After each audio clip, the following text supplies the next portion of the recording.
ਵਾਹਿਗੁਰੂ ਸਾਹਿਬ JIO.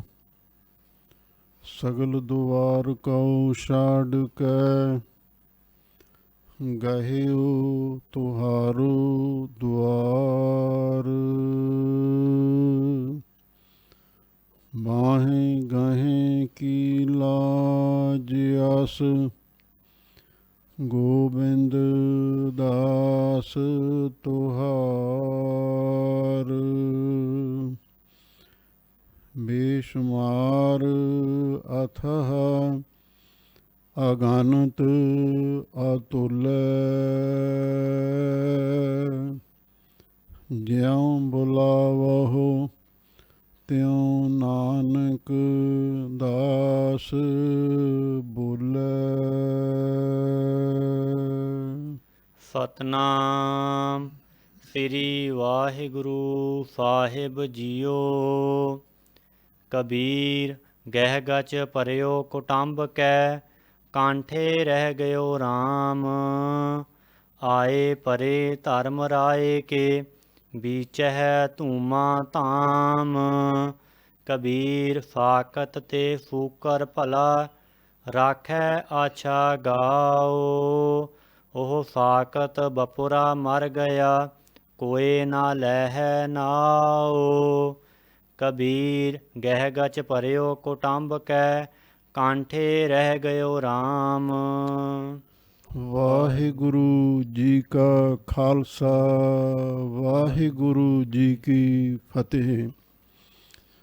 ਪਰਮ ਸਨਮਾਨਯੋਗ ਗੁਰੂ ਖਾਲਸਾ ਸਤ ਸੰਗਤ JIO,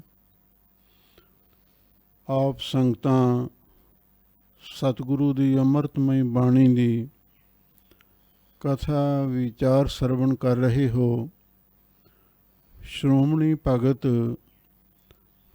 Bhagat Kabir ji ਦੇ ਸ਼ਲੋਕਾਂ ਦੀ ਵਿਚਾਰ ਪ੍ਰਾਰੰਭ ਹੈ। 141 ਸ਼ਲੋਕਾਂ ਦੀ ਕਥਾ ਵਿਚਾਰ ਸੰਪੂਰਨ ਹੋ ਚੁੱਕੀ ਹੈ। ਅਗਲੇ ਸ਼ਲੋਕਾਂ ਦੀ ਵਿਚਾਰ ਆਰੰਭ ਹੋ ਰਹੀ ਹੈ।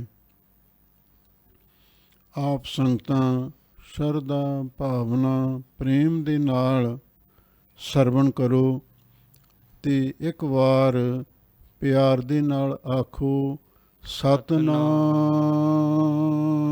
ਸ੍ਰੀ ਵਾਹਿਗੁਰੂ ਸਾਹਿਬ ਜੀਓ। ਕਬੀਰ ਗਹਿ ਗਚ ਭਰਿਓ ਕੁਟੰਬ ਕੈ, ਕਾਂਠੇ ਰਹਿ ਗਇਓ ਰਾਮ। ਕਬੀਰ ਭਗਤ ਜੀ ਨੇ ਇਹ ਜਿਹੜਾ ਸ਼ਲੋਕ ਉਚਾਰਨ ਕੀਤਾ ਹੈ, ਇਹਦੇ ਵਿਚਲੇ ਭਾਵਾਂ ਤੋਂ ਮਾਲੂਮ ਹੁੰਦਾ ਹੈ ਕੋਈ ਚੰਗਾ ਸਰਮਾਏਦਾਰ ਆਦਮੀ ਹੈ, ਉਹਦੇ ਘਰ ਦੇ ਵਿੱਚ ਕੋਈ ਖੁਸ਼ੀ ਦਾ ਸਮਾਗਮ ਹੋ ਰਿਹਾ ਸੀ, ਜਾਂ ਇਉਂ ਕਹਿ ਲਓ ਮੁੰਡੇ ਦਾ ਵਿਆਹ ਰੱਖਿਆ ਹੋਣਾ। ਉਸ ਵਿਆਹ ਦੇ ਜਸ਼ਨ ਦੇ ਵਿੱਚ ਵਾਜੇ ਗਾਜੇ ਵੱਜ ਰਹੇ ਸਨ, ਧੂਮ ਧੜੱਕਾ ਮਚਿਆ ਹੋਇਆ ਸੀ। ਅਚਾਨਕ ਕੋਈ ਉਹਨਾਂ ਦੇ ਵਿਰੋਧੀ ਸਨ, ਉਹਨਾਂ ਨੇ ਹਮਲਾ ਕਰ ਦਿੱਤਾ। ਉਸ ਖੁਸ਼ੀ ਦੇ ਜਸ਼ਨ ਦੇ ਵਿੱਚ ਇੱਕਦਮ ਡੰਡ ਰੌਲੀ ਮਚ ਗਈ। ਮਾਰਤਾ ਮਾਰਤਾ, ਬਚਾ ਲਓ ਬਚਾ ਲਓ। ਭਗਤ ਕਬੀਰ ਜੀ ਨੇ ਜਦੋਂ ਇਸ ਘਟਨਾ ਨੂੰ ਦੇਖਿਆ ਤਾਂ ਇਹ ਪਾਵਨ ਸ਼ਲੋਕ ਉਚਾਰਨ ਕੀਤਾ। ਕਬੀਰ ਗਹਿ ਗਚ ਭਰਿਓ ਕੁਟੰਬ ਕੈ, ਕਾਂਠੇ ਰਹਿ ਗਇਓ ਰਾਮ। ਕਬੀਰ ਭਗਤ ਜੀ ਕਹਿੰਦੇ ਜਿਹੜਾ ਮਨੁੱਖ ਮਾਇਆ ਧਾਰੀ ਹੈ, ਮਾਇਆ ਧਾਰੀ ਅਤ ਅੰਨਾ ਬੋਲਾ, ਸ਼ਬਦ ਨਾ ਸੁਣੀ ਬਹੁ ਰੋਲ ਕਝੋਲਾ। ਉਹ ਆਪਣੇ ਪਰਿਵਾਰ ਦੇ ਗਹਿ ਗਚ, ਪਰਿਵਾਰ ਦੀ ਰੌਣਕ ਵਿੱਚ, ਪਰਿਵਾਰ ਦੇ ਖੜਕੇ ਦੜਕੇ ਵਿੱਚ, ਕਿਉਂਕਿ ਵੱਡੇ ਪਰਿਵਾਰਾਂ ਦੇ ਵਿੱਚ ਕੋਈ ਨਾ ਕੋਈ ਲੜਾਈ ਝਗੜਾ ਚੱਲਦਾ ਰਹਿੰਦਾ, ਕਦੇ ਖੁਸ਼ੀ ਦਾ ਕਦੇ ਗਮੀ ਦਾ ਮਾਹੌਲ ਬਣਦਾ ਰਹਿੰਦਾ, ਕੋਈ ਰੋ ਪਿਆ ਕੋਈ ਹੱਸ ਪਿਆ। ਇਹਨੂੰ ਕਹਿੰਦੇ ਨੇ ਗਹਿ ਗੱਚ। ਕਬੀਰ ਗਹਿ ਗੱਚ ਪਰਿਓ ਕੁਟੰਬਕ ਹੈ। ਇਹ ਮਨੁੱਖ ਆਪਣੇ ਪਰਿਵਾਰ ਦੇ ਰੌਣਕ ਮੇਲੇ ਵਿੱਚ, ਖੜਕੇ ਦੜਕੇ ਵਿੱਚ, ਧੂਮ ਧੜੱਕੇ ਦੇ ਵਿੱਚ ਫਸਿਆ ਹੋਇਆ ਸੀ। ਕੰਠ ਰਹਿ ਗਇਓ ਰਾਮ, ਪਰ ਉਹ ਵਾਹਿਗੁਰੂ ਪਰਮੇਸ਼ਰ ਭੁੱਲਿਆ ਹੋਇਆ ਸੀ।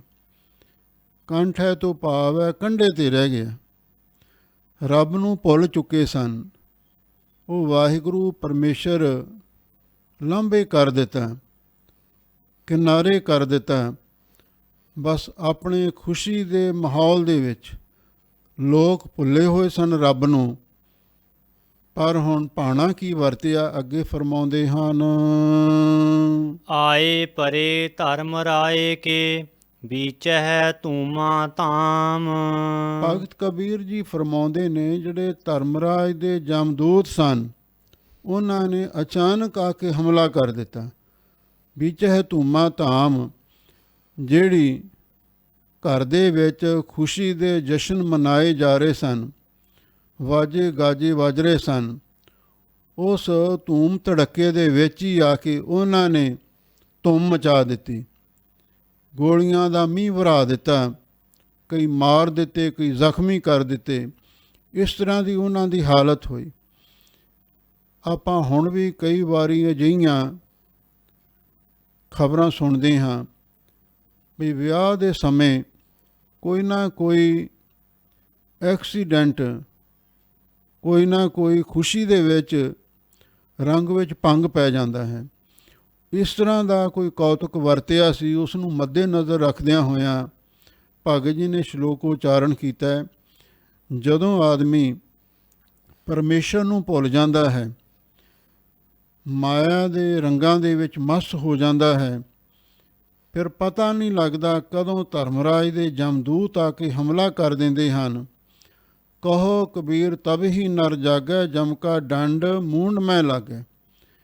ਫਿਰ ਖੁਸ਼ੀ ਦੇ ਧੂਮ ਧੜੱਕੇ ਦੇ ਵਿੱਚ ਹੀ ਤੇ ਗੋਲੀਆਂ ਦੀ ਠਾਹ ਠਾਹ ਮੱਚ ਜਾਂਦੀ ਹੈ, ਵਿੱਚੇ ਧੁੰਮ ਪੈ ਜਾਂਦੀ ਹੈ। ਇਸ ਤਰ੍ਹਾਂ ਦਾ ਮਾਹੌਲ ਸਿਰਜਿਆ ਜਾਂਦਾ ਹੈ। ਕਬੀਰ ਫਾਕਤ ਤੇ ਫੂਕਰ ਭਲਾ, ਰਾਖੈ ਆਛਾ ਗਾਓ। ਜਿਸ ਮਹੱਲੇ ਵਿੱਚ ਕਬੀਰ ਭਗਤ ਜੀ ਰਹਿੰਦੇ ਸਨ, ਉੱਥੇ ਇੱਕ ਸਾਕਤ ਪੁਰਸ਼ ਵੀ ਰਹਿੰਦਾ ਸੀ। ਸ਼ਰਾਬੀ ਕਬਾਬੀ ਵੈਲੀ ਆਦਮੀ ਸੀ, ਜਿਸ ਨੂੰ ਦੇਖ ਕੇ ਸ਼ਰੀਫ ਬੰਦੇ ਪਾਸਾ ਵੱਟਦੇ ਸਨ। ਅਚਾਨਕ ਉਸ ਦੀ ਮੌਤ ਹੋ ਗਈ। ਇੱਕ ਕੋਈ ਸੂਰ ਸੀ, ਉਹ ਵੀ ਮਰ ਗਿਆ। ਭਗਤ ਕਬੀਰ ਜੀ ਨੂੰ ਆ ਕੇ ਖਬਰ ਮਿਲੀ, ਭਗਤ ਜੀ ਜਿਹੜਾ ਫਲਾਨਾ ਬੰਦਾ ਸੀ, ਤੁਹਾਨੂੰ ਵੀ ਲੋਕਾਂ ਨੂੰ ਵੀ ਪਰੇਸ਼ਾਨ ਕਰਦਾ ਸੀ, ਸ਼ਰਾਬੀ ਕਬਾਬੀ ਬੈਲੀ ਬੰਦਾ, ਉਹ ਮਰ ਗਿਆ। ਲੋਕੀ ਕਹਿੰਦੇ ਉਹਦਾ ਨਾਂ ਫਿਰ ਕੀ ਲੈਣਾ, ਛੱਡੋ ਉਹਨੂੰ। ਫਿਰ ਖਬਰ ਇਹ ਆਈ ਬਈ ਇੱਕ ਸੂਰ ਰਹਿੰਦਾ ਸੀ ਆਪਣੇ ਮਹੱਲੇ ਵਿੱਚ, ਉਹ ਵੀ ਮਰ ਗਿਆ। ਸਿਆਣੇ ਲੋਕੀ ਕਹਿਣ ਲੱਗੇ, ਮਨੁੱਖ ਦਾ ਕੰਮ ਸੀ, ਉਹ ਸਾਕਤ ਪੁਰਸ਼ ਸਮਾਜ ਨੂੰ ਗੰਦਾ ਕਰਦਾ ਸੀ, ਪਰ ਉਹ ਸੂਰ ਸਫਾਈ ਕਰਦਾ ਸੀ। ਉਹ ਸਫਾਈ ਦੇ ਗੁਣ ਨੂੰ ਲੈ ਕੇ ਤਾਂ ਉਸ ਵੇਲੇ ਜੋ ਲੋਕ ਚਰਚਾ ਕਰ ਰਹੇ ਸਨ, ਤੇ ਉਹਦੇ ਹਿਸਾਬ ਦੇ ਨਾਲ ਭਗਤ ਕਬੀਰ ਜੀ ਨੇ ਸ਼ਲੋਕ ਉਚਾਰਨ ਕੀਤਾ, ਕਬੀਰ ਸਾਕਤ ਤੇ ਸੁਕਰ ਭਲਾ। ਸਾਕਤ ਪੁਰਸ਼ ਦੇ ਨਾਲੋਂ ਸੂਰ ਵੀ ਚੰਗਾ ਹੈ। ਉਹ ਕਿਉਂ? ਸਾਕਤ ਪੁਰਸ਼ ਸਮਾਜ ਨੂੰ ਗੰਦਾ ਕਰਦਾ ਹੈ। ਰਾਖੈ ਆਛਾ ਗਾਉਂ, ਪਰ ਜਿਹੜਾ ਸੂਰ ਹੈ, ਉਹਦੀ ਹੁਣ ਖੁਰਾਕ ਵਾਹਿਗੁਰੂ ਨੇ ਉਹੋ ਜਿਹੀ ਬਣਾਈ ਹੈ। ਉਹ ਗੰਦਗੀ ਖਾਂਦਾ ਹੈ ਤੇ ਪਿੰਡ ਦੀ ਸਫਾਈ ਰੱਖਦਾ ਹੈ। ਉਹ ਸਾਕਤ ਬਪੁਰਾ ਮਰ ਗਿਆ, ਕੋਏ ਨਾ ਲੈਹਿ ਨਾਓ। ਲੋ ਭਗਤ ਜੀ ਕਬੀਰ ਜੀ ਫਰਮਾਉਂਦੇ ਹਨ, ਕਹਿੰਦੇ ਉਹ ਵਿਚਾਰਾ ਸਾਕਤ ਮਰ ਗਿਆ। ਬਪਰਾ ਤੋਂ ਪਾਵ ਤਰਸ ਵਿੱਚ ਆ ਕੇ ਕਹਿੰਦੇ ਨੇ, ਉਹ ਬਦਬਖਤ, ਉਹ ਬਦਨਸੀਬ ਸਾਕਤ ਪੁਰਸ਼ ਮਰ ਗਿਆ। ਕੋਈ ਉਹਦਾ ਨਾਮ ਲੈਣ ਨੂੰ ਵੀ ਤਿਆਰ ਨਹੀਂ। ਪਰ ਲੋਕੀ ਸੂਰ ਦਾ ਅਫਸੋਸ ਤਾਂ ਕਰਦੇ ਹਨ, ਪਰ ਉਹ ਸਾਕਤ ਦੇ ਮਰਨ ਦਾ ਕੋਈ ਸ਼ੋਕ ਨਹੀਂ ਮਨਾ ਰਿਹਾ। ਕਬੀਰ ਕੌਡੀ ਕੌਡੀ ਜੋਰ ਕੈ, ਜੋਰੇ ਲੱਖ ਕਰੋੜ। ਕਬੀਰ ਜੀ ਦੇ ਗੁਆਂਢ ਦੇ ਵਿੱਚ ਕੋਈ ਬਾਣੀਆ ਸੀ, ਤੇ ਉਸ ਨੇ ਕੌਡੀ ਕੌਡੀ ਮਾਇਆ ਜੋੜੀ, ਤੇ ਫਿਰ ਲੱਖਾਂ ਕਰੋੜਾਂ ਦਾ ਮਾਲਕ ਬਣ ਗਿਆ। ਜਦੋਂ ਉਸ ਦਾ ਆਂਦਾ ਸਮਾਂ ਆਇਆ, ਉਹਦੇ ਲੱਕ ਨੂੰ ਚਾਂਦੀ ਦੀ ਜਾਂ ਸੋਨੇ ਦੀ ਜੰਜੀਰ ਬੰਨ੍ਹੀ ਹੋਈ ਸੀ, ਤੇ ਪਰਿਵਾਰ ਨੇ ਦੇਖਿਆ ਇਹ ਤੇ ਹੁਣ ਚਲਾਣਾ ਕਰ ਗਿਆ ਹੈ। ਆਹ ਜਿਹੜੀ ਲੱਕ ਨੂੰ ਜੰਜੀਰ ਬੰਨ੍ਹੀ ਹੋਈ ਹੈ, ਇਹ ਵੀ ਆਪਾਂ ਲਾ ਲਈਏ। ਹੁਣ ਲਈ ਤਾਂ ਹੈ ਨਹੀਂ, ਤੇ ਫਿਰ ਉਹਨਾਂ ਨੇ ਖਿੱਚ ਕੇ ਉਸ ਨੂੰ ਤੋੜ ਦਿੱਤਾ।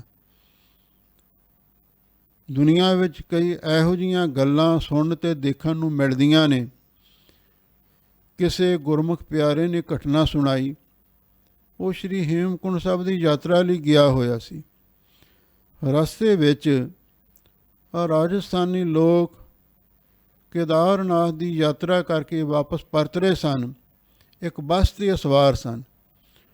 ਉਹ ਸੱਜਣ ਦੇ ਘਰ ਵਾਲੀ ਚਲਾਣਾ ਕਰ ਗਈ। ਪਹਿਲਾਂ ਉਸ ਦੀ ਤਬੀਅਤ ਖਰਾਬ ਹੋਈ। ਸਾਰੇ ਕਹਿਣ ਲੱਗੇ, ਤੂੰ ਇਸ ਨੂੰ ਬੱਸ 'ਚੋਂ ਹੇਠਾਂ ਲਾ ਕੇ ਹੌਸਪੀਟਲ ਵਿੱਚ ਭਰਤੀ ਕਰਵਾ, ਇਹਦਾ ਇਲਾਜ ਕਰਵਾ। ਉਹਦੇ ਮਨ ਦੇ ਵਿੱਚ ਪਤਾ ਨਹੀਂ ਕੀ ਆਈ, ਗਰੀਬੀ ਸੀ ਜਾਂ ਕੋਲੇ ਪੈਸੇ ਨਹੀਂ ਸਨ। ਉਹ ਕਹਿਣ ਲੱਗਾ, ਕੋਈ ਨਹੀਂ, ਮੈਂ ਹੁਣ ਪਿੰਡ ਜਾ ਕੇ ਇਹਦਾ ਇਲਾਜ ਕਰਵਾਵਾਂਗਾ। ਆਖਿਰ ਉਹ ਬੱਸ ਵਿੱਚ ਆਉਂਦਿਆਂ ਹੁੰਦਿਆਂ ਚੜ੍ਹਾਈ ਕਰ ਗਈ।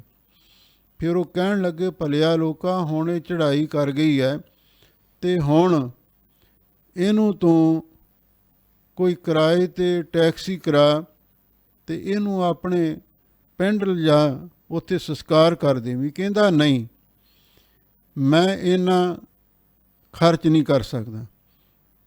ਬੱਸ ਵਾਲੇ ਡਰਾਈਵਰ ਨੂੰ ਕਹਿਣ ਲੱਗਾ, ਇਉਂ ਕਰ, ਜਿੱਥੇ ਗੰਗਾ ਦਾ ਪ੍ਰਵਾਹ ਸੜਕ ਦੇ ਨੇੜੇ ਆਇਆ, ਉੱਥੇ ਬੱਸ ਰੋਕ ਲਵੀਂ। ਤੇ ਉਹ ਕਹਿਣ ਲੱਗੇ, ਚਲੋ ਠੀਕ ਹੈ। ਉਹ ਗੰਗਾ ਦੇ ਕਿਨਾਰੇ 'ਤੇ ਕੋਲ ਦੀ ਸੜਕ ਲੰਘਦੀ ਸੀ। ਡਰਾਈਵਰ ਨੇ ਉੱਥੇ ਜਾ ਕੇ ਬ੍ਰੇਕ ਲਾਈ, ਬੱਸ ਰੋਕ ਦਿੱਤੀ। ਉਹ ਆਦਮੀ ਜਿਹੜਾ ਰਾਜਸਥਾਨੀ ਸੀ, ਉਸ ਨੇ ਆਪਣੇ ਘਰ ਵਾਲੀ ਦੇ ਹੱਥਾਂ ਪੈਰਾਂ ਦੇ ਵਿੱਚ ਚਾਂਦੀ ਦੇ ਕੁਛ ਗਹਿਣੇ ਜੀਵਰ ਪਾਏ ਹੋਏ ਸਨ। ਉਹ ਸਾਰੇ ਲਾਉਣੇ ਸ਼ੁਰੂ ਕਰ ਦਿੱਤੇ। ਉਹ ਸਾਰੇ ਜੀਵਰ ਲਾ ਕੇ ਤੇ ਉਹ ਬੈਗ ਵਿੱਚ ਪਾ ਲਏ, ਝੋਲੇ ਵਿੱਚ ਪਾ ਲਏ, ਤੇ ਫਿਰ ਬੰਦਿਆਂ ਨੂੰ ਕਹਿੰਦਾ, ਮੇਰੀ ਤੁਸੀਂ ਹੈਲਪ ਕਰਵਾਓ। ਘਰ ਵਾਲੀ ਨੂੰ ਬੱਸ ਤੋਂ ਥੱਲੇ ਲਾਇਆ, ਤੇ ਕਹਿੰਦਾ, ਆ ਜਾਓ ਹੁਣ ਗੰਗਾ ਦੇ ਕਿਨਾਰੇ ਲੈ ਚਲੀਏ। ਉਹਨਾਂ ਨੇ ਸੋਚਿਆ ਵੀ ਸ਼ਾਇਦ ਇਸ਼ਨਾਨ ਕਰਾਉਣਾ ਹੋ ਜਾਂ ਕੁਛ ਵੀ ਕਰਨਾ ਹੋ, ਤੇ ਉੱਥੇ ਗੰਗਾ ਦੇ ਕਿਨਾਰੇ 'ਤੇ ਲਿਜਾ ਕੇ ਤੇ ਕਹਿਣ ਲੱਗਾ, ਚਲੋ ਸੁੱਟੋ ਇਹਨੂੰ ਗੰਗਾ ਦੇ ਵਿੱਚ। ਘਰ ਵਾਲੀ ਨੂੰ ਗੰਗਾ ਵਿੱਚ ਸੁੱਟਿਆ, ਤੇ ਆਪ ਆ ਕੇ ਫਿਰ ਬੱਸ ਵਿੱਚ ਸਵਾਰ ਹੋ ਗਿਆ। ਕਹਿੰਦਾ, ਚਲੋ ਤੋਰੋ ਬੱਸ, ਮੈਂ ਇਹਦਾ ਕਰਤਾ ਅੰਤਮ ਸੰਸਕਾਰ ਜਿਹੜਾ ਕਰਨਾ ਸੀ, ਇਹਨੂੰ ਹੁਣ ਮੈਂ ਜਲ ਪ੍ਰਵਾਹ ਕਰ ਦਿੱਤਾ। ਇਹ ਹਾਲਤ ਹੈ ਦੁਨੀਆ ਦੀ। ਉਹਦੇ ਸਾਰੇ ਗਹਿਣੇ ਲਾ ਲਏ, ਜੀਵਰਾਤ ਲਾ ਲਏ, ਤੇ ਉਹਨੂੰ ਵਿਚਾਰੀ ਨੂੰ ਗੰਗਾ ਵਿੱਚ ਸੁੱਟ ਦਿੱਤਾ। ਜਿਨ੍ਹਾਂ ਲੋਕਾਂ ਦੇ ਵਿੱਚ ਇਨਸਾਨੀਅਤ ਨਹੀਂ, ਮਾਨਵਤਾ ਦਾ ਦਰਦ ਨਹੀਂ, ਉਹ ਲੋਕ ਇਹੋ ਜਿਹੇ ਕਾਰੇ ਕਰਦੇ ਨੇ। ਹੁਣ ਉਹ ਸ਼ਾਹੂਕਾਰ ਮਰ ਗਿਆ ਮਾਇਆ ਜੋੜਦਾ ਜੋੜਦਾ, ਤੇ ਜਦੋਂ ਆਂਦਾ ਸਮਾਂ ਆਇਆ ਤੇ ਉਹਦੀ ਉਹ ਜੰਜੀਰ ਵੀ ਉਹਨਾਂ ਨੇ ਤੋੜ ਦਿੱਤੀ। ਉਸ ਕੌਤਕ ਨੂੰ ਦੇਖ ਕੇ ਭਗਤ ਕਬੀਰ ਜੀ ਨੇ ਸ਼ਲੋਕ ਉਚਾਰਨ ਕੀਤਾ, ਕਬੀਰ ਕੌਡੀ ਕੌਡੀ ਜੋਰ ਕੇ। ਇਸ ਬਾਣੀਏ ਨੇ, ਇਸ ਸੇਠ ਨੇ ਕੌਡੀ ਕੌਡੀ ਮਾਇਆ ਜੋੜ ਕੇ ਜੋਰੇ ਲੱਖ ਕਰੋੜ, ਲੱਖਾਂ ਕਰੋੜਾਂ ਰੁਪਏ ਇਕੱਠੇ ਕਰ ਲਏ। ਤੇ ਫਿਰ ਹੋਇਆ ਕਿ ਚਲਤੀ ਬਾਰ ਨਾ ਕਛ ਮਿਲਿਓ, ਲਈ ਲੰਗੋਟੀ ਤੋਰ। ਤੇ ਜਦੋਂ ਇਹ ਦਰਗਾਹੀ ਸੱਦਾ ਆਇਆ, ਪਰਲੋਕ ਦੀ ਯਾਤਰਾ ਸ਼ੁਰੂ ਹੋਈ, ਚੱਲਣ ਦੇ ਸਮੇਂ ਇਹਨੂੰ ਕੁਛ ਵੀ ਨਾ ਮਿਲਿਆ, ਕੱਖ ਵੀ ਨਾ ਮਿਲਿਆ। ਜਿਹੜੇ ਲੱਖਾਂ ਕਰੋੜਾਂ ਜੋੜੇ ਸਨ, ਕੁਝ ਵੀ ਉਹਦੇ ਵਿੱਚੋਂ ਇਹਨੂੰ ਨਹੀਂ ਮਿਲਿਆ। ਆਖੀਰ ਤੇ ਲਈ ਲੰਗੋਟੀ ਤੋੜ। ਲੰਗੋਟੀ ਤੋਂ ਭਾਵ ਹੈ ਵੀ ਜਿਹੜੀ ਉਸਨੇ ਸੋਨੇ ਜਾਂ ਚਾਂਦੀ ਦੀ ਜੰਜੀਰ ਬੰਨ੍ਹੀ ਹੋਈ ਸੀ, ਉਹਨੂੰ ਵੀ ਤੋੜ ਲਿਆ, ਉਹਨੂੰ ਵੀ ਤੋੜ ਕੇ ਲਾਹ ਲਿਆ। ਲੋਕਾਂ ਦਾ ਮਾਇਆ ਨਾਲ ਮੋਹ ਹੈ, ਕਿਸੇ ਦੇ ਸਰੀਰ ਨਾਲ ਮੋਹ ਨਹੀਂ ਹੈ। ਲੰਗੋਟੀ ਤੋਂ ਭਾਵ ਜਿਹੜੇ ਸਾਧੂ ਪਹਿਨਦੇ ਹਨ, ਤੇੜ ਪਹਿਨਦੇ ਸਨ, ਉਹਨੂੰ ਲੰਗੋਟੀ ਕਹਿੰਦੇ ਸਨ। ਪਰ ਇਹ ਮਾਇਆਧਾਰੀ ਸੀ। ਇਹ ਮਾਇਆਧਾਰੀ ਹੋਣ ਦਾ ਕਈ ਲੋਕ ਪ੍ਰਦਰਸ਼ਨ ਕਰਦੇ ਸਨ। ਹੁਣ ਵੀ ਜਿਵੇਂ ਕਈ ਬੱਚਿਆਂ ਦੇ ਲੱਕ ਨੂੰ ਤੜਾਕੀ ਬੰਨ੍ਹ ਦਿੰਦੇ ਨੇ, ਇਉਂ ਵੱਡੇ ਵੱਡੇ ਸ਼ਾਹੂਕਾਰ, ਵੱਡੇ ਵੱਡੇ ਧਨਾੜ, ਉਹ ਲੱਕ ਨੂੰ ਸੋਨੇ ਚਾਂਦੀ ਦੇ ਜੰਜੀਰ ਬੰਨ੍ਹਦੇ ਸਨ। ਉਹਨਾਂ ਨੂੰ ਲੰਗੋਟੀ ਆਖਿਆ ਹੈ। ਦੂਸਰਾ, ਲੰਗੋਟੀ ਦਾ ਅਰਥ ਪ੍ਰੋਫੈਸਰ ਸਾਹਿਬ ਸਿੰਘ ਨੇ ਇਹ ਵੀ ਕੀਤਾ ਹੈ ਬਈ ਪੁਰਾਣੇ ਲੋਕ ਇੱਕ ਬਾਂਸਲੀ ਉਹਨੂੰ ਕਹਿੰਦੇ ਸਨ। ਇੱਕ ਲੰਬੀ ਅਤੇ ਭੀੜੀ ਜਿਹੀ ਗੁਥਲੀ ਹੁੰਦੀ ਸੀ, ਉਹਦੇ ਵਿੱਚ ਸੋਨੇ ਦੀਆਂ ਮੋਹਰਾਂ ਜਾਂ ਚਾਂਦੀ ਦੇ ਰੁਪਏ ਖੜਵੇਂ ਉਹਦੇ ਵਿੱਚ ਪਾ ਪਾ ਕੇ ਫਿਰ ਉਹਨੂੰ ਲੱਕ ਨੂੰ ਬੰਨ੍ਹ ਲੈਂਦੇ ਸਨ ਜਦੋਂ ਕਿਤੇ ਜਾਣਾ ਹੁੰਦਾ। ਉਸ ਲੰਗੋਟੀ ਦਾ ਅਰਥ ਉਹਨਾਂ ਨੇ ਬਾਂਸਲੀ ਵੀ ਕੀਤਾ ਪ੍ਰਕਰਨ ਦੇ ਅਨੁਸਾਰ। ਕਈ ਜਿਹੜੇ ਪੁਰਾਣੇ ਬਜ਼ੁਰਗ ਸਨ, ਜਿਹੜੀ ਉਹਨਾਂ ਕੋਲ ਮਾਇਆ ਹੁੰਦੀ ਸੀ, ਉਹਨੂੰ ਬਾਂਸਲੀ ਵਿੱਚ ਪਾ ਕੇ ਲੱਕ ਨਾਲ ਹੀ ਬੰਨ੍ਹੀ ਰੱਖਦੇ ਸਨ ਵੀ ਇਹਨੂੰ ਅਸੀਂ ਨਾਲ ਹੀ ਰੱਖਣਾ, ਸਾਡੇ ਕੰਮ ਆਵੇਗੀ। ਪਰ ਜਦੋਂ ਉਹ ਸੇਠ ਚੜ੍ਹਾਈ ਕਰ ਗਿਆ ਤੇ ਉਹਨਾਂ ਨੇ ਉਹ ਵੀ ਲਾਹ ਲਈ, ਉਹ ਵੀ ਤੋੜ ਦਿੱਤੀ, ਉਹ ਵੀ ਉਹਦੇ ਕੋਲੋਂ ਪੈਸੇ ਖੋਹ ਲਏ। ਇਸ ਤਰ੍ਹਾਂ ਦੀ ਹਾਲਤ ਹੁੰਦੀ ਹੈ। ਕਬੀਰ ਬੈਸਨੂ ਹੋਆ ਤਾਂ ਕਿਆ ਭਇਆ, ਮਾਲਾ ਮੇਲੀ ਚਾਰ। ਲੋ ਕਬੀਰ ਜੀ ਕੋਲ ਇੱਕ ਪਖੰਡੀ ਭਗਤ ਆ ਗਿਆ। ਉਹਨੂੰ ਭਗਤ ਜੀ ਪੁੱਛਣ ਲੱਗੇ, ਕਹਿੰਦੇ ਭਾਈ ਤੂੰ ਕੌਣ ਹੈ? ਕਹਿੰਦਾ ਜੀ ਮੈਂ ਵੈਸ਼ਨੂ ਹਾਂ, ਵੈਸ਼ਨੂ ਦਾ ਵਿਸ਼ਨੂੰ ਦਾ ਉਪਾਸ਼ਕ, ਰੱਬ ਦਾ ਭਗਤ ਹਾਂ। ਭਗਤ ਜੀ ਕਹਿਣ ਲੱਗੇ, ਆਹ ਜਿਹੜੀਆਂ 4 ਮਾਲਾ ਪਾਈਆਂ ਹੋਈਆਂ ਨੇ, ਇਹਦਾ ਕੀ ਮਤਲਬ ਹੈ? ਇਹਦਾ ਮਤਲਬ ਇਹ ਹੈ, ਇਹ ਕਹਿੰਦਾ ਮੈਂ ਰੱਬ ਦੀ ਭਗਤੀ ਕਰਦਾ ਹਾਂ। 4 ਮਾਲਾ ਕਿਹੜੀਆਂ ਸਨ? ਇੱਕ ਚੰਦਨ ਦੀ ਮਾਲਾ, ਦੂਸਰੀ ਤੁਲਸੀ ਦੀ ਮਾਲਾ, ਤੀਸਰੀ ਰੁਦਰਾਖ ਦੀ ਮਾਲਾ। ਤੇ ਇਸ ਢੰਗ ਦੇ ਨਾਲ ਇਹ 4 ਕਿਸਮ ਦੀਆਂ ਮਾਲਾ, ਇਹ ਸਾਧੂ ਇੱਕ ਰੁਦਰਾਖ ਦੀ, ਇੱਕ ਚੰਦਨ ਦੀ ਤੇ ਇੱਕ ਤੁਲਸੀ ਦੀ, ਇਹ ਮਾਲਾ ਇਸਨੇ ਪਾਈ ਹੋਈ ਸੀ। 4 ਕਿਸਮ ਦੀਆਂ ਮਾਲਾ ਇਸਨੇ ਪਾਈਆਂ ਹੋਈਆਂ ਸਨ। ਭਗਤ ਜੀ ਕਹਿੰਦੇ ਜੇ ਤੂੰ ਵੈਸ਼ਨੂ ਵੀ ਬਣ ਗਿਆ, ਭਾਵ ਭੇਖ ਸਾਧੂਆਂ ਵਾਲਾ, ਭਗਤਾਂ ਵਾਲਾ ਬਣਾ ਲਿਆ, ਤਾਂ ਕੀ ਹੋ ਗਿਆ? ਤੂੰ ਆਪਣੇ ਗਲ ਦੇ ਵਿੱਚ ਜਾਂ ਹੱਥਾਂ ਦੇ ਵਿੱਚ 4 ਕਿਸਮ ਦੀਆਂ ਮਾਲਾ ਵੀ ਪਾ ਲਈਆਂ।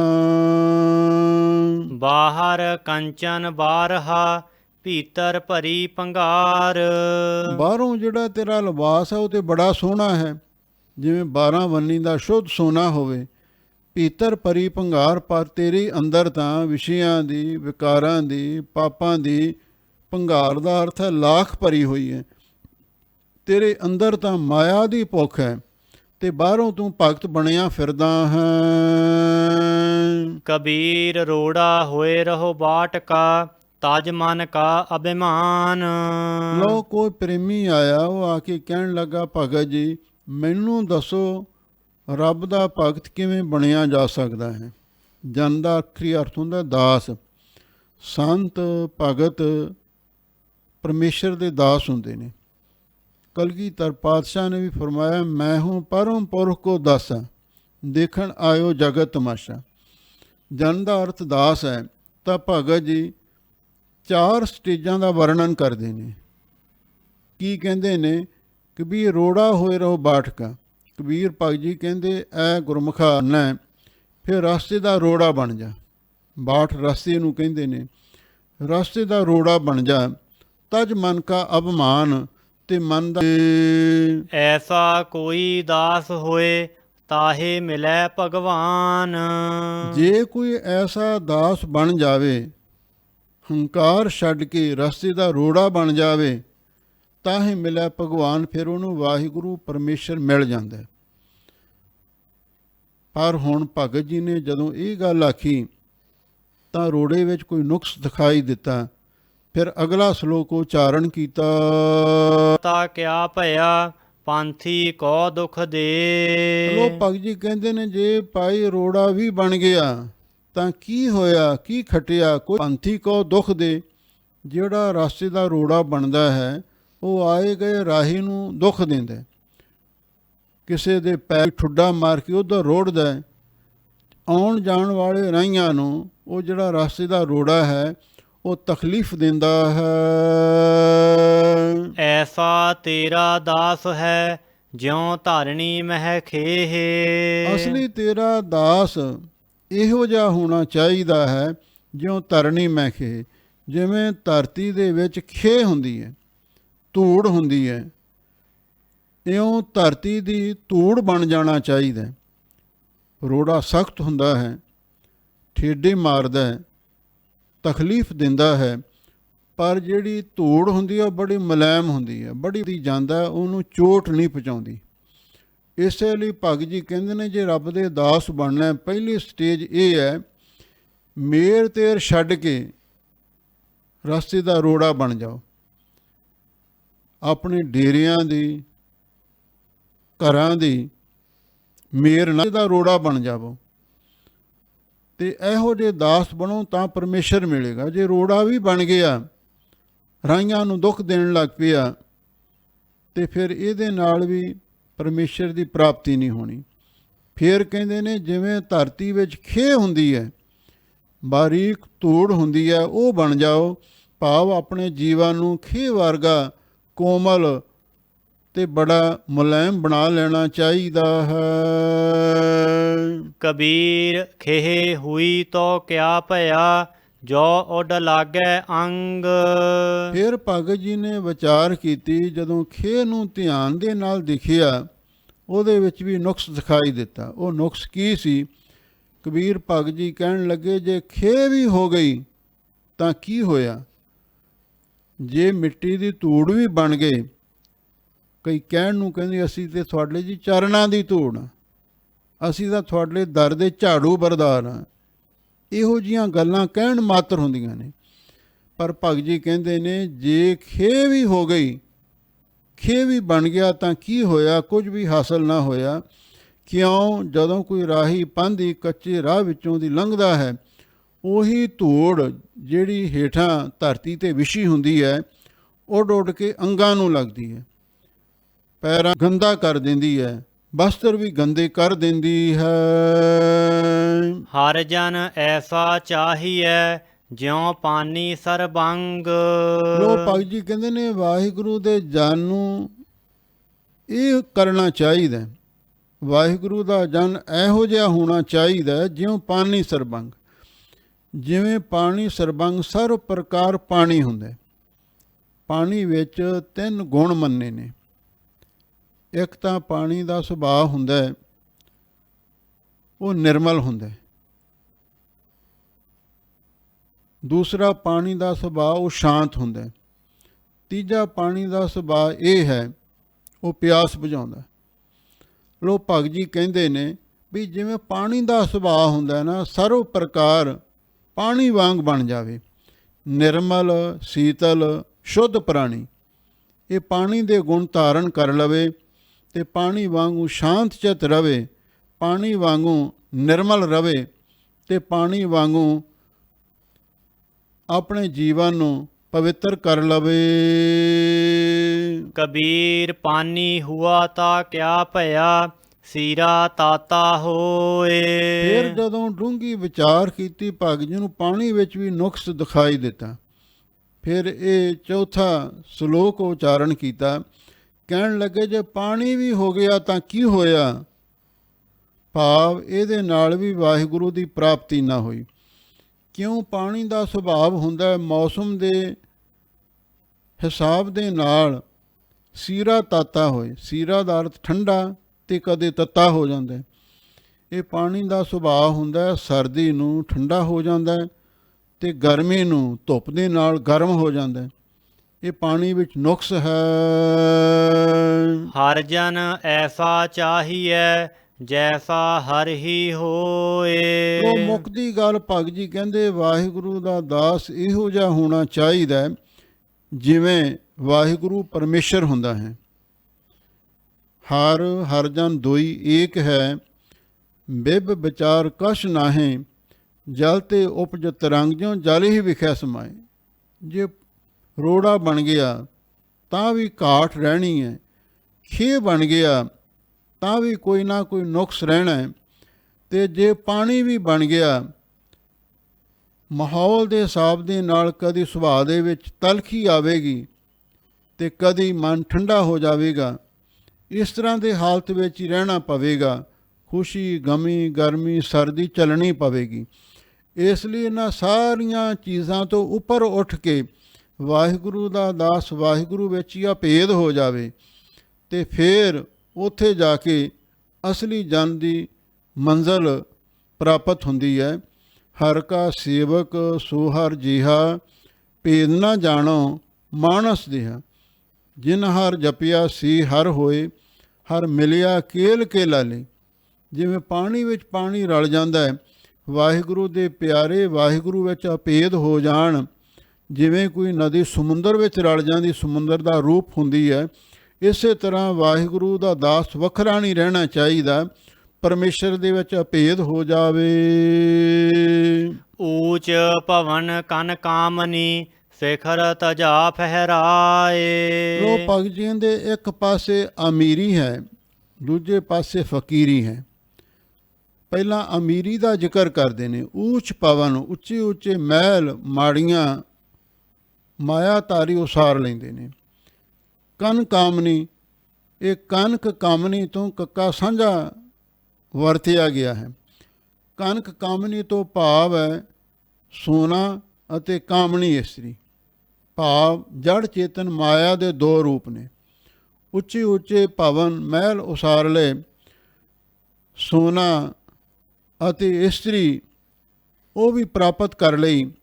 ਸਿਖਰ ਤਜਾ ਫਹਿਰਾਏ, ਉਹਨਾਂ ਉੱਚੇ ਮਹਿਲਾਂ ਦੇ ਉੱਪਰ ਅਤੇ ਨਾਲ ਝੰਡੀਆਂ ਵੀ ਲਹਿਰਾ ਰਹੀਆਂ ਨੇ। ਪੁਰਾਣੇ ਸਮੇਂ ਦਾ ਰਿਵਾਜ ਸੀ, ਜਿੰਨਾ ਕੋਈ ਅਮੀਰ ਹੁੰਦਾ ਸੀ, ਜੇ ਲੱਖ ਦਾ ਮਾਲਕ ਹੁੰਦਾ ਸੀ, ਇੱਕ ਝੰਡੀ ਲਾ ਲੈਂਦਾ। 2 ਲੱਖ ਦਾ ਮਾਲਕ 2 ਝੰਡੀਆਂ ਲਾ ਲੈਂਦਾ, ਅਤੇ ਜਿਹੜਾ 5 ਲੱਖ ਦਾ 7 ਲੱਖ ਦਾ ਮਾਲਕ ਸੀ, ਉਨੀਆਂ ਵਧਾਈ ਜਾਂਦਾ। ਇਹ ਇੱਕ ਅਮੀਰੀ ਦਾ ਪ੍ਰਦਰਸ਼ਨ ਕਰਦੇ ਸਨ।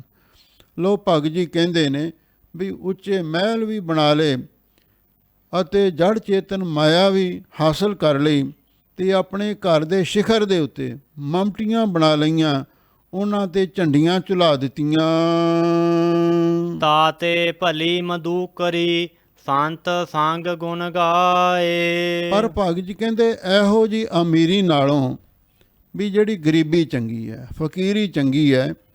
ਤਾਂ ਤੇ ਭਲੀ ਮਧੂਕਰੀ, ਮਧੂਕਰੀ ਦਾ ਅਰਥ ਹੈ ਜਿਹੜੀ ਭਿੱਖਿਆ ਮੰਗ ਕੇ ਸਾਧੂ ਲੋਕ ਰੋਟੀ ਖਾਂਦੇ ਨੇ, ਉਹਨੂੰ ਮਧੂਕਰੀ ਕਹਿੰਦੇ ਨੇ। ਜਿਵੇਂ ਡਾਲੀ ਦਾ ਪ੍ਰਸ਼ਾਦਾ ਕਹਿ ਦਿਓ। ਜਿਹੜੇ ਭਿੱਖਿਆ ਮੰਗ ਕੇ ਰੋਟੀ ਖਾਂਦੇ ਨੇ, ਲੰਗਰ ਛਕਦੇ ਨੇ, ਉਹ ਰੋਟੀ ਮੰਗ ਕੇ ਖਾਣੀ ਰੋਟੀ ਚੰਗੀ ਹੈ। ਸੰਤ ਸੰਗ ਗੁਣ ਗਾਏ, ਪਰ ਜੇ ਮਹਾਂਪੁਰਖਾਂ ਦੀ ਸੰਗਤ ਵਿੱਚ ਰਹਿ ਕੇ ਵਾਹਿਗੁਰੂ ਦੇ ਗੁਣ ਗਾਏ ਜਾਣ, ਅਤੇ ਫਿਰ ਇਹੋ ਜਿਹੀ ਅਮੀਰੀ ਦੇ ਨਾਲੋਂ ਗਰੀਬੀ ਤੇ ਫਕੀਰੀ ਚੰਗੀ ਹੈ।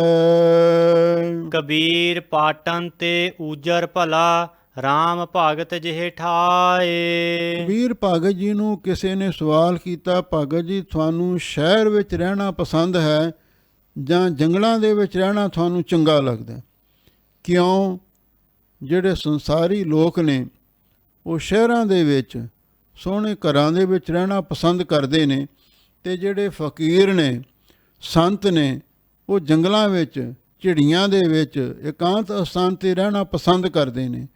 ਤਾਂ ਭਗਤ ਜੀ ਨੇ ਇਹਨਾਂ ਦੋਨਾਂ ਗੱਲਾਂ ਨੂੰ ਮੱਦੇ ਨਜ਼ਰ ਰੱਖਦਿਆਂ ਹੋਇਆਂ ਇਹ ਸ਼ਲੋਕ ਉਚਾਰਨ ਕੀਤਾ। ਕਬੀਰ ਪਾਟਣ ਤੇ ਊਜਰ ਭਲਾ। ਪਾਟਣ ਦਾ ਅਰਥ ਹੁੰਦਾ ਸ਼ਹਿਰ। ਵੀ ਵਾਸਤੇ ਰਸਤੇ ਸ਼ਹਿਰ ਦੇ ਨਾਲੋਂ ਮੈਨੂੰ ਉਹ ਉਜਾੜ ਵਾਲਾ ਜੰਗਲ ਚੰਗਾ ਲੱਗਦਾ ਹੈ। ਰਾਮ ਭਗਤ ਜੇ ਠਾਂ, ਜਿੱਥੇ ਵਾਹਿਗੁਰੂ ਦੇ ਭਗਤ ਬੰਦਗੀ ਕਰਨ ਵਾਲੇ ਰਿਸ਼ੀ ਮੁਨੀ ਦਰਵੇਸ਼ ਮਹਾਤਮਾ ਜਨ ਰਹਿੰਦੇ ਹਨ। ਰਾਮ ਸਨੇਹੀ ਬਾਹਰਾ, ਜਮਪੁਰ ਮੇਰੇ ਭਾਏ। ਹਾਂ, ਜੇ ਸ਼ਹਿਰਾਂ ਦੇ ਵਿੱਚ ਕੋਈ ਰੱਬ ਦਾ ਪਿਆਰਾ ਰਹਿੰਦਾ ਹੋਵੇ ਵੱਖਰੀ ਗੱਲ ਹੈ। ਜਿੱਥੇ ਨਾਮ ਜਪੀਐ ਪ੍ਰਭ ਪਿਆਰੇ, ਸੇ ਆਸਰ ਸੋਇਨ ਚੌਬਾਰੇ। ਜਿੱਥੇ ਨਾਮ ਨਾ ਜਪੀਐ ਮੇਰੇ ਗੋਇੰਦਾ, ਸਈ ਨਗਰ ਉਜਾੜੀ ਜੀਓ। ਭਗਤ ਜੀ ਕਹਿੰਦੇ ਨੇ ਇੱਕ ਵਾਹਿਗੁਰੂ ਦੇ ਪ੍ਰੇਮੀ ਤੋਂ ਬਿਨਾਂ ਜੇ ਕੋਈ ਗ੍ਰਸਤੀ ਹੋ ਕੇ ਰੱਬ ਦੀ ਭਗਤੀ ਨਹੀਂ ਕਰਦਾ, ਜਮਪੁਰ ਮੇਰੇ ਭਾਏ, ਮੇਰੇ ਵਾਸਤੇ ਜਿਹੜੇ ਵੱਡੇ ਵੱਡੇ ਸ਼ਹਿਰ ਨੇ ਨਰਕ ਪ੍ਰਤੀਤ ਹੁੰਦੇ ਨੇ। ਜਮਾਂ ਦੀ ਪੂਰੀ ਨਰਕ ਹੀ ਹੈ ਨਾ। ਜਮ ਸਾਨੂੰ ਉੱਥੇ ਹੀ ਲੈ ਕੇ ਜਾਂਦੇ ਨੇ, ਉੱਥੇ ਹੀ ਉਹ ਰਹਿੰਦੇ ਨੇ। ਲੋ ਭਗਤ ਜੀ ਕਹਿੰਦੇ ਨੇ ਰੱਬ ਦੇ ਪਿਆਰੇ ਤੋਂ ਬਿਨਾਂ ਵੀ ਜਿਹੜੇ ਵੱਡੇ ਵੱਡੇ ਸ਼ਹਿਰ ਨੇ ਜਿਨ੍ਹਾਂ ਦੇ ਵਿੱਚ ਪੱਬ ਕਲੱਬ ਖੁੱਲ੍ਹੇ ਹੁੰਦੇ ਨੇ, ਹੋਰ ਐਸੋ ਇਸ਼ਰਤ ਦੇ ਸਾਮਾਨ ਬੇਅੰਤ ਹੁੰਦੇ ਨੇ, ਰੱਬ ਭੁੱਲਿਆ ਹੋਇਆ ਹੈ। ਜਿਹੜੇ ਇਹੋ ਜਿਹੇ ਸ਼ਹਿਰ ਨੇ, ਇਹੋ ਜਿਹੇ ਰੌਣਕ ਮੇਲੇ ਵਾਲੇ ਕੋਈ ਸਪੇਸ ਹਨ ਤੇ ਸਾਡੇ ਲਈ ਤਾਂ ਨਰਕਾਂ ਦੇ ਬਰਾਬਰ ਹਨ। ਕਬੀਰ ਗੰਗ ਜਮੁਨ ਕੇ ਅੰਤਰੇ, ਸਹਿਜ ਸੁਨ ਕੇ ਘਾਟ।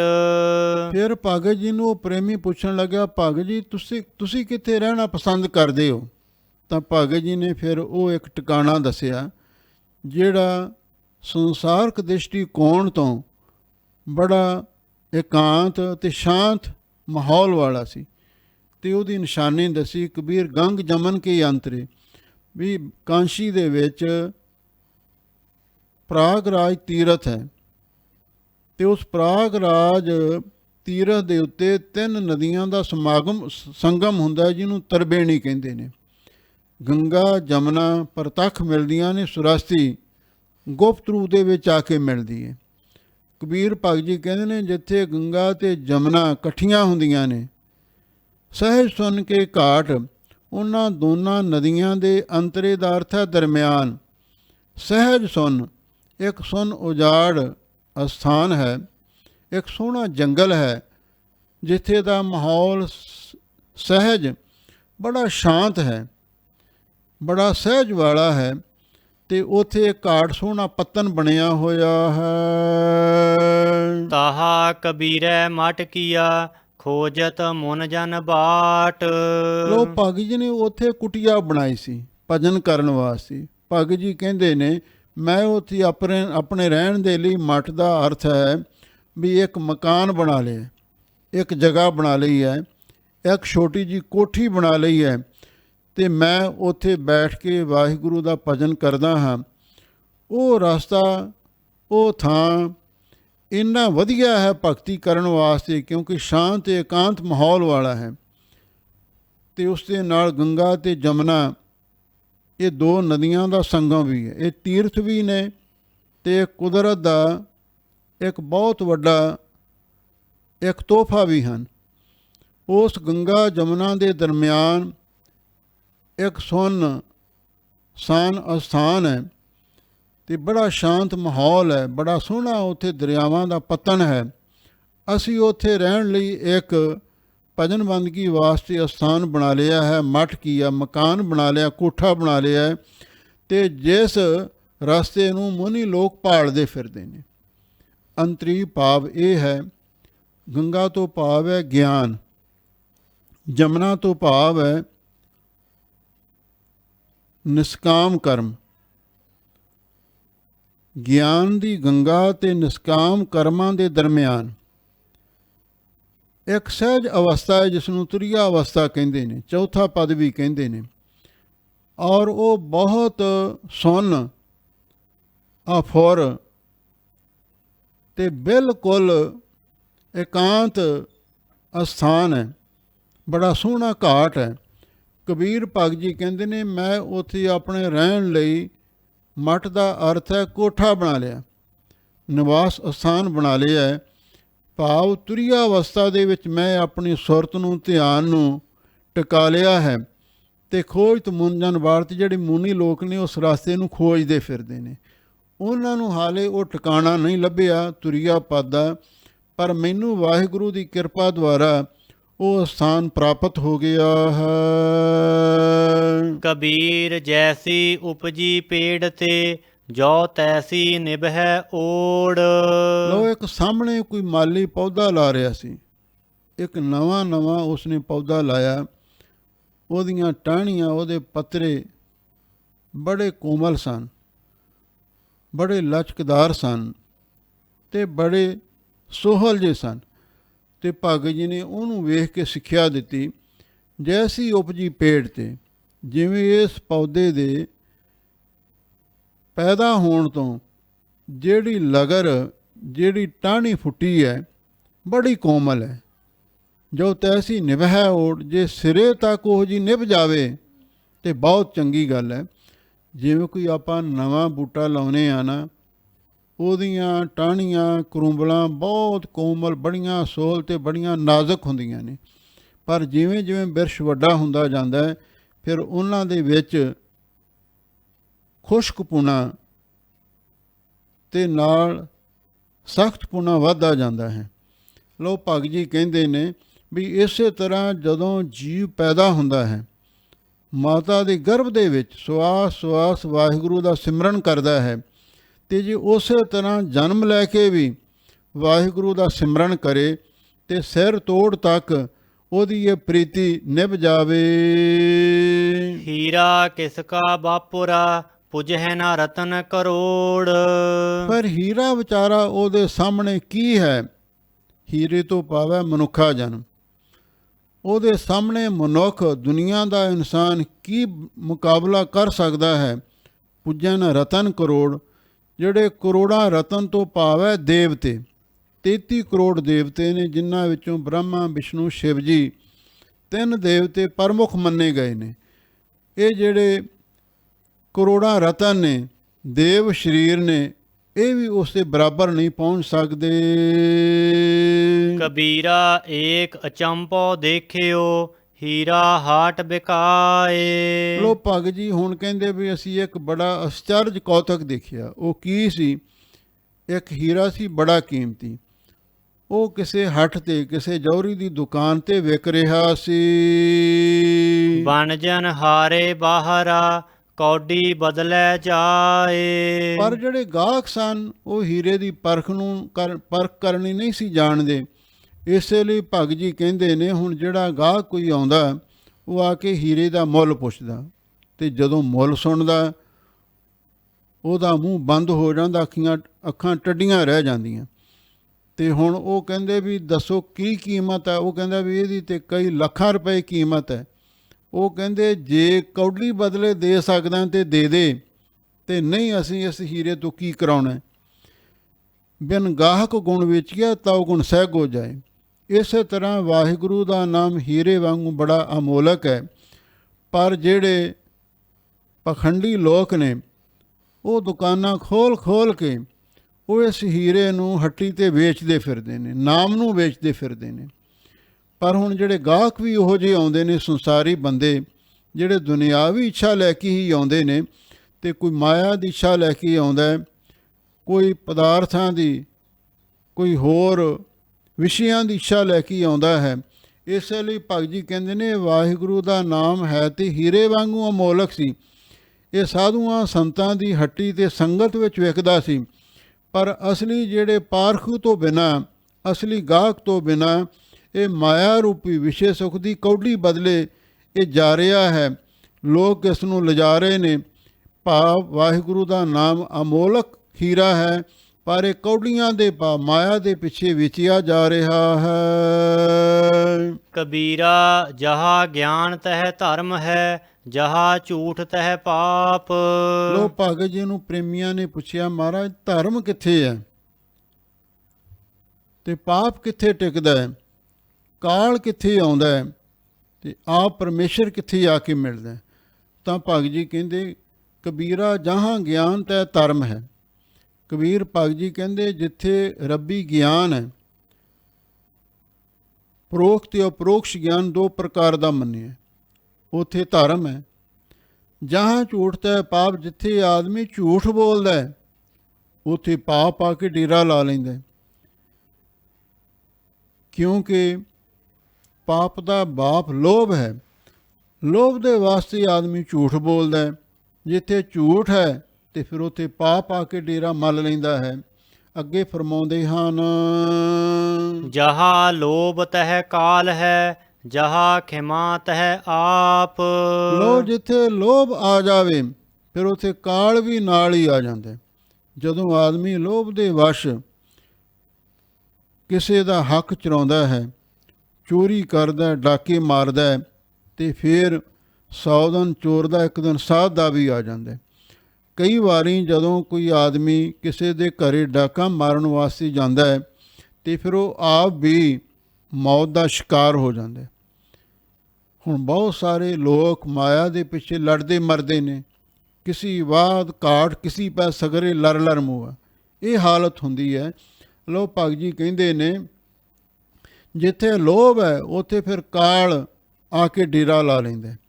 ਜਹਾਂ ਖਿਮਾ ਤਾਂ ਆਪ, ਜਿੱਥੇ ਭਾਈ ਖਿਮਾ ਗੁਣ ਆ ਜਾਂਦਾ। ਖਿਮਾ ਦੇ ਬਾਰੇ ਬਾਬਾ ਫਰੀਦ ਜੀ ਨੇ ਉਚਾਰਨ ਕੀਤਾ ਹੈ, ਫਰੀਦਾ ਜੋ ਤੈ ਮਾਰਨ ਮੁਕੀਆਂ ਤਿਨਾਂ ਨਾ ਮਾਰੇ ਕੌਮ, ਆਪਨੜੇ ਕਰ ਜਾਈਏ ਪੈਰ ਤਿਨਾਂ ਦੇ ਚੁੰਮ। ਇਹ ਖਿਮਾ ਦਾ ਗੁਣ ਹੈ। ਜੀਸਸ ਨੇ ਆਖਿਆ ਸੀ ਜੇ ਕੋਈ ਤੁਹਾਡੇ ਖੱਬੇ ਪਾਸੇ ਮੂੰਹ 'ਤੇ ਚਪੇੜ ਮਾਰਦਾ ਨਾ ਤੇ ਦੂਜਾ ਪਾਸਾ ਉਹਦੇ ਅੱਗੇ ਕਰ ਦਿਓ। ਇਹ ਖਿਮਾ ਦੀ ਸਿੱਖਿਆ ਸੀ। ਇਸੇ ਲਈ ਭਗਤ ਜੀ ਕਹਿੰਦੇ ਨੇ ਜਿੱਥੇ ਖਿਮਾ ਗੁਣ ਆ ਜਾਂਦਾ ਹੈ ਤੇ ਫਿਰ ਉੱਥੇ ਵਾਹਿਗੁਰੂ ਆਪ ਆ ਕੇ ਦਰਸ਼ਨ ਦੀਦਾਰ ਦਿੰਦਾ ਹੈ। ਕਬੀਰ ਮਾਇਆ ਤਜੀ ਤਾ ਕਿਆ ਭਇਆ, ਜੋ ਮਾਨ ਤਜਿਆ ਨਹੀਂ ਜਾਏ। ਲੋ ਕੋਈ ਬਰਕਤ ਸਾਧੂ ਆਇਆ। ਹੁਣ ਭਗਤ ਜੀ ਗ੍ਰਸਤੀ ਸਨ, ਕਿਰਤ ਕਰਦੇ ਸਨ, ਜੋ ਉਹਦੇ ਵਿੱਚੋਂ ਲਾਭ ਹੁੰਦਾ ਤੇ ਫਿਰ ਉਹਦੇ ਨਾਲ ਸਾਧੂ ਸੰਤਾਂ ਦੀ ਸੇਵਾ ਵੀ ਕਰਦੇ, ਨਾਲ ਪਰਿਵਾਰ ਦਾ ਵੀ ਨਿਰਵਾਹ ਕਰਦੇ ਸਨ। ਤੇ ਉਹ ਜਿਹੜਾ ਬਰਕਤ ਸੀ, ਮਾਇਆ ਦਾ ਤਿਆਗੀ ਸੀ, ਉਹ ਆ ਕੇ ਭਗਤ ਜੀ ਨੂੰ ਕਹਿਣ ਲੱਗਾ ਤੁਸੀਂ ਭਗਤ ਤਾਂ ਬਣ ਗਏ ਹੋ, ਪਰ ਤੁਸੀਂ ਭਗਤ ਬਣ ਕੇ ਵੀ ਤਿਆਗੀ ਨਹੀਂ ਬਣ ਸਕੇ। ਭਗਤ ਜੀ ਕਹਿਣ ਲੱਗੇ ਭਾਈ ਕੀ ਗੱਲ? ਕਹਿਣ ਲੱਗਾ ਤੁਸੀਂ ਪਰਿਵਾਰ ਦੇ ਨਿਰਵਾਹ ਵਾਸਤੇ ਕਿਰਤ ਕਰਦੇ ਹੋ, ਮਾਇਆ ਜੋੜਦੇ ਹੋ, ਉਸ ਮਾਇਆ ਦੇ ਨਾਲ ਪਰਿਵਾਰ ਦਾ ਨਿਰਵਾਹ ਕਰਦੇ ਹੋ, ਇਹ ਕੋਈ ਭਗਤਾਂ ਦਾ ਕੰਮ ਤੇ ਨਹੀਂ ਹੁੰਦਾ। ਭਗਤ ਜੀ ਹੱਸ ਕੇ ਕਹਿਣ ਲੱਗੇ ਹੋਰ ਭਗਤਾਂ ਦਾ ਕੰਮ ਹੁੰਦਾ ਹੈ ਚੋਰੀ ਕਰਨੀ, ਡਾਕੇ ਮਾਰਨੇ, ਲੋਕਾਂ ਦੇ ਪਾਸੋਂ ਫਰੇਬ ਕਰਕੇ, ਪਖੰਡ ਕਰਕੇ ਮਾਇਆ ਲੁੱਟਣੀ, ਇਹ ਭਗਤਾਂ ਦਾ ਕੰਮ ਹੁੰਦਾ। ਤੇ ਨਾਲ ਹੀ ਭਗਤ ਜੀ ਕਹਿਣ ਲੱਗੇ ਭਲਿਆ ਲੋਕਾ ਤੂੰ ਕਹਿੰਦਾ ਮੈਂ ਬਰਾਖਤ ਹਾਂ, ਮਾਇਆ ਦਾ ਤਿਆਗੀ ਹਾਂ। ਉਹ ਭਲਿਆ ਲੋਕਾ ਤਿਆਗਣਾ ਤੇ ਹੰਕਾਰ ਨੂੰ ਚਾਹੀਦਾ ਸੀ, ਤੂੰ ਹੰਕਾਰ ਤੇ ਛੱਡਿਆ ਕੋਈ ਨਹੀਂ। ਮਾਇਆ ਧਾਰੀ ਨੂੰ ਮਾਇਆ ਦਾ ਹੰਕਾਰ ਉਹ ਮਾੜਾ ਹੈ, ਮਾਇਆ ਮਾੜੀ ਨਹੀਂ। ਮਾਇਆ ਤੇ ਸਾਡੀਆਂ ਲੋੜਾਂ ਪੂਰੀਆਂ ਕਰਦੀ ਹੈ, ਤੇ ਪਰ ਜਿਹੜਾ ਮਾਇਆ ਦਾ ਹੰਕਾਰ ਤੇ ਮਾਇਆ ਦਾ ਮੋਹ ਉਹ ਨਹੀਂ ਕਰਨਾ ਚਾਹੀਦਾ। ਇਹ ਸਤਿਗੁਰੂ ਦਾ ਹੁਕਮ ਹੈ ਨਾ, ਮਾਨ ਮੋਹ ਦੋਨੋਂ ਕੋ ਪਰਹਰ, ਗੋਬਿੰਦ ਕੇ ਗੁਣ ਗਾਵੇ। ਗ੍ਰਸਤੀਆਂ ਨੂੰ ਮੋਹ ਤੇ ਬਰਕਤਾਂ ਨੂੰ ਹੰਕਾਰ ਨਹੀਂ ਛੱਡਦਾ। ਹੁਣ ਭਗਤ ਜੀ ਉਹਦੇ ਅੰਦਰ ਹੰਕਾਰ ਬੋਲਦਾ ਸੀ, ਮੈਂ ਤਿਆਗੀ ਹਾਂ, ਮੈਂ ਬਰਕਤ ਹਾਂ। ਉਹਨੂੰ ਕਹਿੰਦੇ ਨੇ ਕਬੀਰ ਮਾਇਆ ਤਜੀ ਤੋਂ ਕਿਆ ਪਿਆ। ਕਹਿਣ ਲੱਗੇ ਜੇ ਤੂੰ ਮਾਇਆ ਛੱਡ ਵੀ ਦਿੱਤੀ ਹੈ ਤੇ ਕੀ ਲੋੜਾ ਆ ਗਿਆ, ਕੀ ਹਾਸਲ ਕਰ ਲਿਆ, ਕੀ ਖੱਟ ਲਿਆ। ਜੋ ਮਾਣ ਤਜਿਆ ਨਹੀਂ ਜਾਏ, ਛੱਡਣਾ ਤੇ ਚਾਹੀਦਾ ਸੀ ਹੰਕਾਰ ਨੂੰ, ਤੂੰ ਹੰਕਾਰ ਨੂੰ ਛੱਡ ਨਹੀਂ ਸਕਿਆ। ਮਾਇਆ ਦੇ ਤਿਆਗ ਦਾ ਲਾਭ ਕੀ ਹੈ? ਮਾਇਆ ਧਾਰੀ ਨੂੰ ਮਾਇਆ ਦਾ ਹੰਕਾਰ ਘੇਰਦਾ ਹੈ, ਤੇ ਜੇ ਮਾਇਆ ਦੇ ਤਿਆਗੀ ਨੂੰ ਵੀ ਉਹੀ ਬਿਮਾਰੀ ਚਿੰਬੜ ਗਈ ਤੇ ਫਿਰ ਦੱਸੋ ਮਾਨਸਿਕ ਅਵਸਥਾ ਦੇ ਵਿੱਚ ਕੀ ਅੰਤਰ ਰਹਿ ਗਿਆ। ਮਾਨ ਮੁਨੀ ਮੁਨਵਰ ਗਲੇ, ਮਾਨ ਸਬੈ ਕੋ ਖਾਏ। ਲੋਕ ਕਬੀਰ ਭਗਤ ਜੀ ਕਹਿੰਦੇ ਨੇ ਇਹ ਜਿਹੜਾ ਹੰਕਾਰ ਹੈ ਇਹ ਬਲੱਡ ਕੈਂਸਰ ਦੀ ਬਿਮਾਰੀ ਵਾਂਗੂ ਹੈ। ਮਾਨ ਸਬੈ ਕੋ ਖਾਏ, ਇਹ ਸਾਰਿਆਂ ਨੂੰ ਖਾ ਜਾਂਦੀ ਹੈ।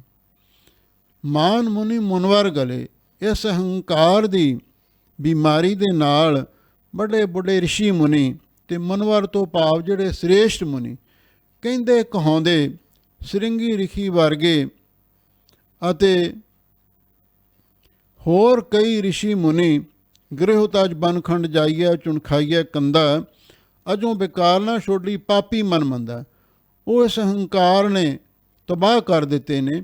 ਇਸੇ ਲਈ ਭਗਤ ਜੀ ਕਹਿੰਦੇ ਨੇ ਭਾਈ ਹੰਕਾਰ ਨਾ ਕਰੋ। ਮਾਇਆ ਨਹੀਂ ਤੁਹਾਡਾ ਕੁਛ ਵੀ ਵਿਗਾੜ ਸਕਦੀ।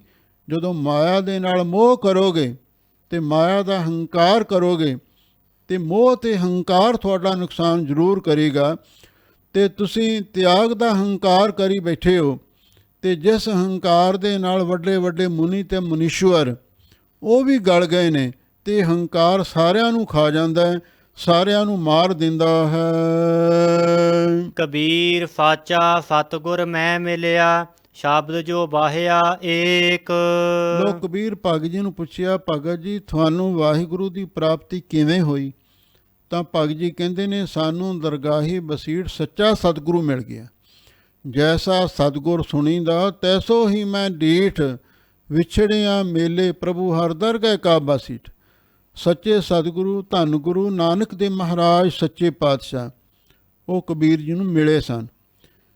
ਤੇ ਭਗਤ ਜੀ ਉਹਨਾਂ ਦੇ ਬਾਰੇ ਜ਼ਿਕਰ ਕਰਦੇ ਨੇ, ਕਬੀਰ ਸਾਚਾ ਸਤਿਗੁਰ ਮੈਂ ਮਿਲਿਆ, ਮੈਨੂੰ ਸੱਚੇ ਸਤਿਗੁਰੂ ਗੁਰੂ ਨਾਨਕ ਦੇਵ ਗੋਬਿੰਦ ਰੂਪ ਆਪ ਨਾਰਾਇਣ ਕਲਾ ਤਾਰ ਜਗ ਮੈਂ ਪਰਵਰਿਓ, ਨਿਰੰਕਾਰ ਆਕਾਰ ਜੋਤ ਜਗ ਮੰਡਲ ਕਰਿਓ। ਮੈਨੂੰ ਸੱਚੇ ਸਤਿਗੁਰੂ ਮਿਲ ਗਏ ਨੇ।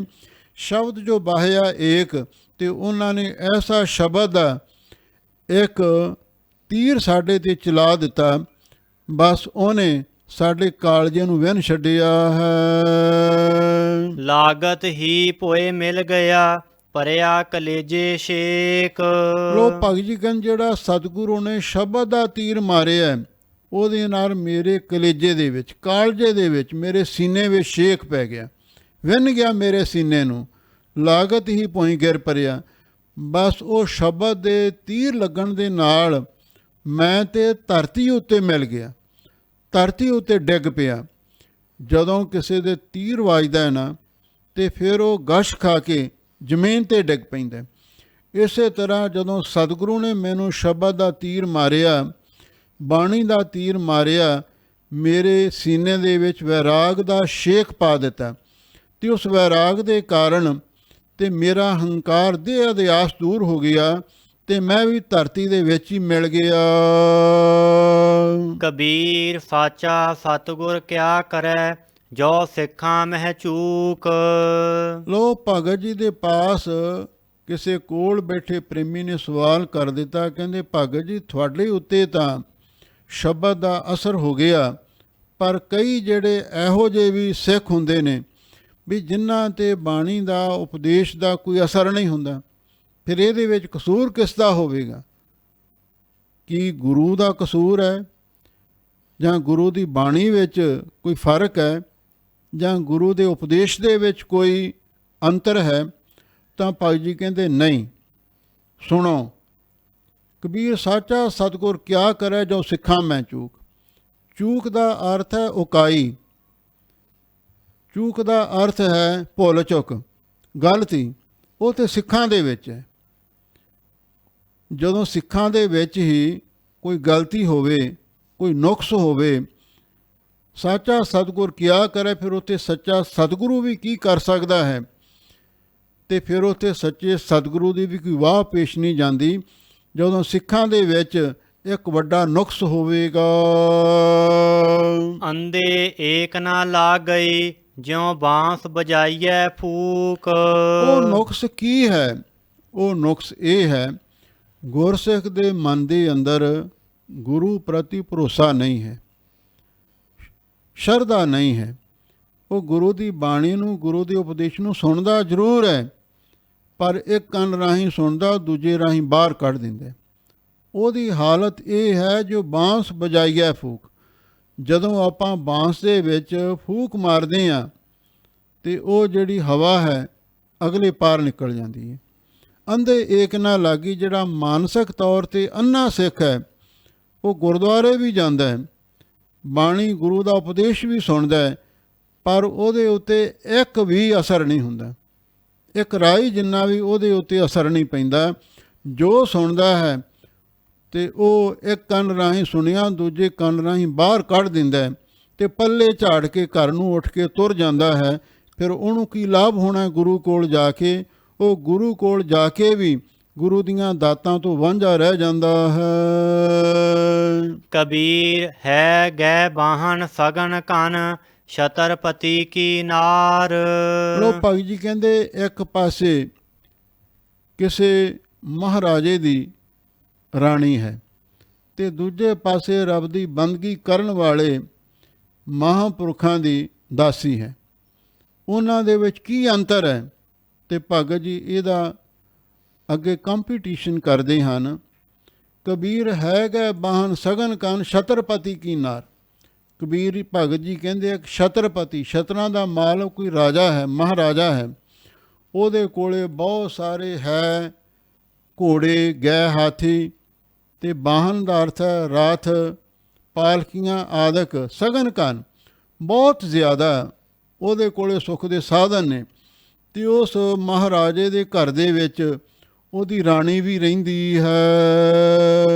ਤਾਸ ਪਟੰਤਰ ਨਾ ਪੁਜੈ ਹਰ ਜਨ ਕੀ ਪਨਹਾਰ।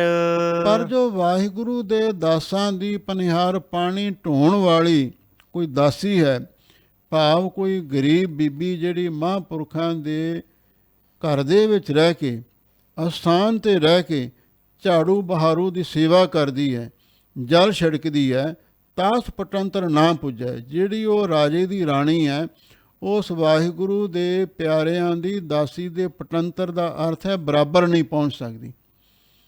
ਹੁਣ ਜਦੋਂ ਇਹ ਗੱਲ ਆਖੀ ਤਾਂ ਅੱਗੋਂ ਕਿਸੇ ਪ੍ਰੇਮੀ ਨੇ ਉੱਠ ਕੇ ਸਵਾਲ ਕਰ ਦਿੱਤਾ। ਕਈ ਤਰਕਸ਼ੀਲ ਬੰਦੇ ਸਵਾਲ ਕਰ ਦਿੰਦੇ ਨੇ, ਤੇ ਉਹਨੇ ਕੀ ਸਵਾਲ ਕੀਤਾ ਅੱਗੇ ਸੁਣੋ। ਕਬੀਰ ਨ੍ਰਿਪ ਨਾਰੀ ਕਿਉਂ ਨਿੰਦੀਐ ਕਿਉਂ ਹਰ ਚੇਰੀ ਕੋ ਮਾਨ।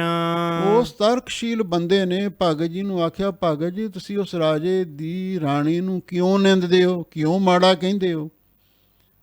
ਤੇ ਨਾਲ ਹੀ ਦੂਜਾ ਸਵਾਲ ਕੀਤਾ, ਕਿਉਂ ਹਰ ਚੇਰੀ ਕੋ ਮਾਨ, ਤੇ ਜਿਹੜੀ ਵਾਹਿਗੁਰੂ ਦੇ ਪਿਆਰਿਆਂ ਦੀ ਦਾਸੀ ਹੈ ਉਹਦਾ ਤੁਸੀਂ ਇੰਨਾ ਮਾਣ ਸਤਿਕਾਰ ਕਿਉਂ ਕਰਦੇ ਹੋ?